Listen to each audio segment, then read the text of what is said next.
The year is 1978. Iran shimmers with wealth. Oil money fuels a modernization frenzy. Skyscrapers pierce the Tehran sky. Western music spills from cafes. The Shah, Mohammad Reza Pahlavi, sits atop the peacock throne. He is a modernizer, a self-proclaimed heir to Cyrus the Great. Yet a shadow stretches from the holy city of Qom. It whispers dissent, fueled by ancient faith and resentment of the Shah's iron fist. The Shah's reforms, dubbed the White Revolution, aimed to propel Iran into the 20th century. Land redistribution, women's suffrage, grand infrastructure projects, all bore the mark of his ambition. But progress came at a price. His secret police, Savak, silenced dissent with brutal efficiency.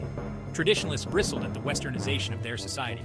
The mosques buzzed with discontent, a discontent that found its voice in a fiery cleric exiled thousands of miles away. Ayatollah Ruhollah Khomeini, a scholar of Shia Islam, became the voice of the voiceless. From exile in Iraq, his sermons crackled over cassette tapes smuggled into Iran. He denounced the Shah as a puppet of the West, a betrayer of Islam. His words resonated with the pious masses, the merchants chafing under economic reforms, and the intellectuals yearning for freedom. The stage was set for a confrontation that would shake Iran and the world to its core. The Shah's vision was audacious: transform Iran into a global power.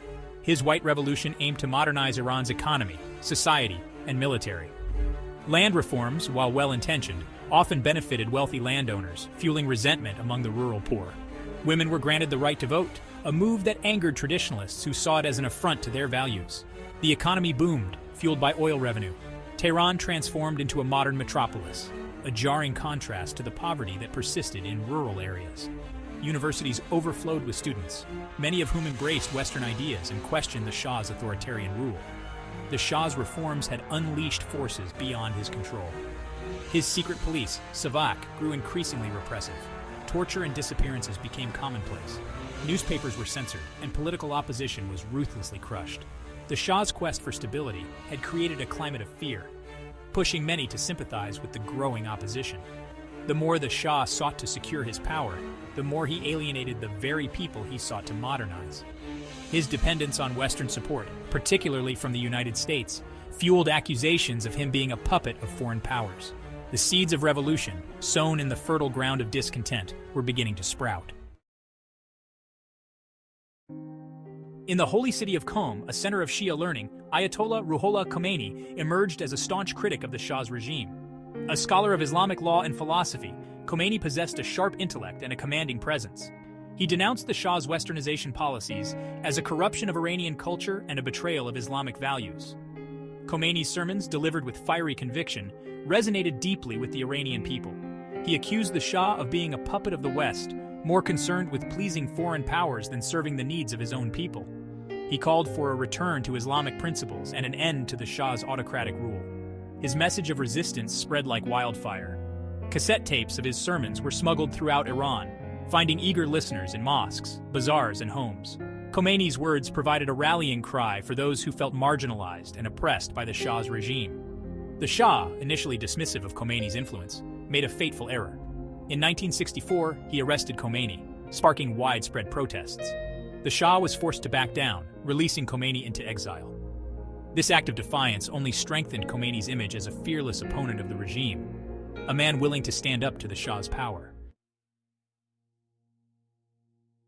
Exile did little to diminish Khomeini's influence.